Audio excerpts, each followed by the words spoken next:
You've taken hunter's ed, gotten your hunting license, found some land, found some deer sign, but just aren't seeing deer. It may not be a matter of where to find the deer, but it may be a matter of when to find the deer. Over the years, I've found that hunters, when they lack success, have this belief that if they just find a better area, they will see more success. But it is not the location, especially if there are deer signs such as rubs, scrapes, and droppings where you are hunting. It is not the location, but the hunter's routine. I remember when I first started hunting, waking up at 3-4 a.m. and getting out an hour before sunrise, sitting in the freezing cold. The woods were dead, not a noise. I wondered often to myself those days if deer were even real or if they were just some mythical woods creature. I never saw them, even when set up near a sign. The first thing that a hunter needs to realize is that deer are animals just like us. When I was sitting in my tree stand at 5 a.m. in the freezing cold, waiting for the sun to come up and the woods were dead silent, there was something that I did not realize at the time. I was miserable sitting in my tree stand in the freezing cold 30 minutes before sunrise, and all the forest creatures were miserable as well. All the birds, squirrels, and deer. That is why the air was cold and the woods were dead silent. It is said that the cold is great for hunting, which when I first started hunting led me to believe that the colder and more miserable it was, the better the hunting was, but I was dead wrong. I would now argue that the cold is good for hunting, not because the deer like the cold, it's because they hate the cold. When are deer usually up? Night. When do we hunt? Day. What do animals do when it's cold? Sleep. What is the warmest, most bearable part of the day when it's cold? The afternoon. Catching on?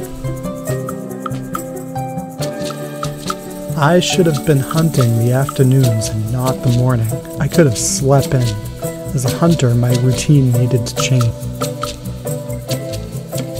As hunters, our biggest asset and tool is observation. When in doubt, listen to the woods around you.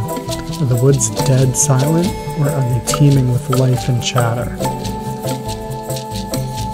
Over the years, I have noticed that chatter and life in the woods erupts in waves. It will be dead silent for an hour, and then for reasons unknown, the entire wood will come alive for just an hour. Every bird, squirrel, turkey, and chipmunk will be talking. And if these animals are out and about, you can be sure that deer are too. What are the factors at play here? Some people think the moon has something to do with it, and solar-lunar feeding charts. I've personally found solar-lunar charts to be bogus or unreliable. Although it is said to not be true, I do feel in my heart a full moon is bad for hunting, as I feel the deer are up all night feeding and then sleep all day after. Some factors I have found may get animals moving and feeding. Leading up to a rain. After a long rain. When temperatures rise by 10 degrees. And when temperatures fall by 10 degrees. If you aren't seeing deer, I challenge you to change things up and really observe what is going on around you before moving to a different hunting area.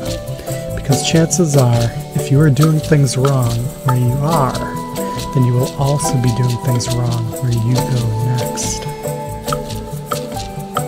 I remember often bumping deer an hour before sunrise, the night of a full moon, only to never see them during the day. Often seeing deer out in the fields, feeding after a daytime rain shower. I remember the woods erupting in chatter after a long cold morning once the temperature has warmed up. I remember seeing deer in the early morning of a warm spring turkey hunt, only to never see them in the morning in the exact same spot during colder deer hunting winter months. Thank you for watching. If you've enjoyed this video and would like to see more like it, please consider subscribing.